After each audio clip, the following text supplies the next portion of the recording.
तरह से अनंत सिंह का दबदबा चल रहा है मोकामा में, और अनंत सिंह जिस तरह से न केवल व्यवस्था को, कानून व्यवस्था को चुनौती दिए हैं, न सिर्फ उन्होंने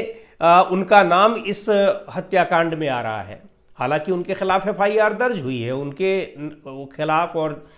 3 अन्य लोगों के खिलाफ, 4 लोगों के खिलाफ इस मामले में एफआईआर दर्ज हुई है, लेकिन वो अभी तक उनको गिरफ्तार करने की स्थिति में पुलिस नहीं पहुंच पाई है, या सीधे तौर पर कहा जाए तो उसकी हिम्मत नहीं पड़ी है कि उन तक हाथ लगा दे। वो बड़े दबाव में, प्रेशर में, सीधे उनका नाम लेने के बावजूद उनके खिलाफ केस तो दर्ज हुआ है, लेकिन वहां तक पहुंच नहीं पा रही है। यहाँ कई बार होता है, आपको पता ही होगा, कि पुलिस बिना केस दर्ज किए ही पूछताछ के लिए उठा लाती है, लेकिन यहाँ एफआईआर दर्ज होने के बावजूद उनको नहीं लाया जा सकता है। और इससे भी ज्यादा गंभीर बात यह है कि वो न सिर्फ राज्य की कानून व्यवस्था को चुनौती दे रहे हैं, बल्कि वो सीधे चुनाव आयोग को भी ललकार रहे हैं कि जो करना है कर लो।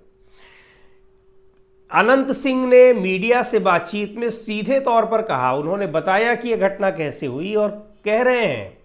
कि 40-50 गाड़ियों के काफिले के साथ मैं चुनाव प्रचार कर रहा था। ये उनके बयान है, 40 गाड़ियों के काफिले के साथ मैं चुनाव प्रचार कर रहा था। और जब ये घटना हो रही है, दोनों तरफ से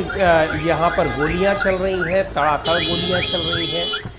चुनाव प्रचार के दौरान जब राज्य में आचार संहिता लगी हुई है, और यही नहीं, दूसरी पार्टियों के नेता भी वहां पर ऐसे 40-50 गाड़ियों के साथ चुनाव प्रचार कर रहे हैं, ऐसा नहीं कि खाली अनंत सिंह कर रहे हैं। अब सवाल उठता है कि चुनाव आयोग कर क्या रहा है। ये मामला चूंकि यहाँ पर हत्या हो गई और बवाल हो गया, तब तो ये मामला उजागर हो गया, और खुद अनंत सिंह ही बता रहे हैं कि मैं 40-50 गाड़ियों के साथ वहां पर चुनाव प्रचार कर रहा हूं। दिखाई सबको पड़ रहा है, रोज दिखाई पड़ रहा है, चुनाव आयोग को दिखाई नहीं पड़ रहा है। चलो नहीं दिखाई पड़ रहा है, लेकिन अब बताने के बाद भी आपको पता लगा कि नहीं लगा।